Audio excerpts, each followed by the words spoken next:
a friend of mine, we had a conversation. It must have been like 2 Saturdays ago, right? Uh-huh. And of course, we're talking about Tai Chi. And he says, "What's the best time?" No, he says, if you ask a Tai Chi group of 1,000 practitioners and teachers, 1,000 teachers, this one question, you ask them, what's the best time to practice? He says, you'll probably get 2,000 different answers. And jokingly, but at the same time, like I said, not jokingly either. And I said, why is that? Number one, it seems like we never agree on very many subjects when it comes to Tai Chi. I guess because a lot of it comes from personal experience and coming from different backgrounds, different lineages, and all this different stuff. But I told him, I said, one common answer that you would probably find out of that 2,000 answers is all the time, right? Or anytime. And I said, there's a certain amount of truth to that. I would say all the time, but not meaning you're walking around doing this all the time. Just meaning that Tai Chi becomes a lifestyle. So you're in Tai Chi no matter what you're doing, right? So I would say that's the ultimate goal. That's why I practice, so I can be there all the time. So it wouldn't necessarily be a practice anymore, it'd just be a way of life. Now, I get what he's saying by any time, because ultimately we want to practice regardless. We want to have a daily routine. So whenever you can get that time in, that's the best time. There's a certain amount of truth to that. And then there's a real truth in regards to when is the optimal time in regards to getting the optimal results. That's based on science. Because Tai Chi is a meditative art form.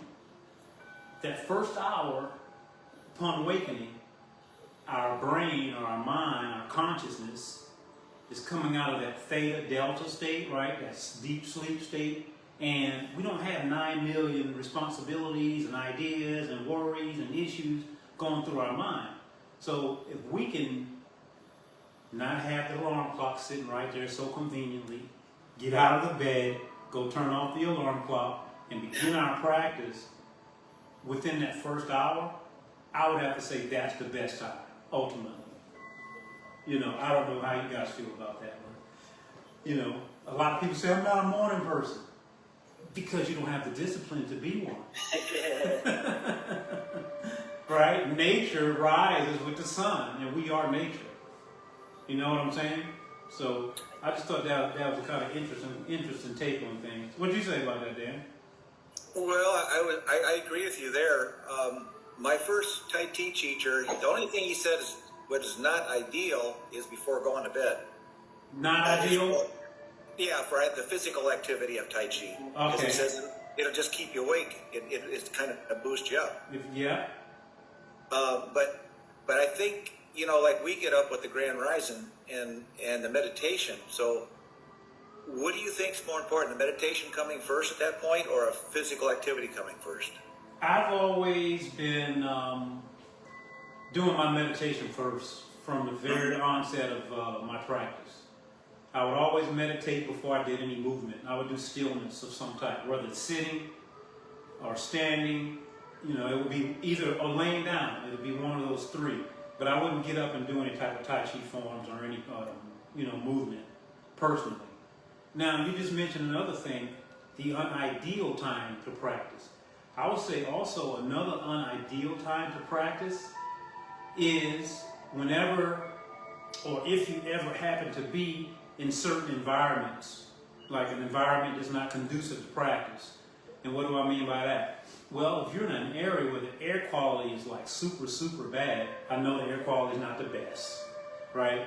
But if you're in an area and you smell stuff in the air or there's smoke in the air, or they even say that we should not do Qigong practices, and Tai Chi is a type of Qigong, right?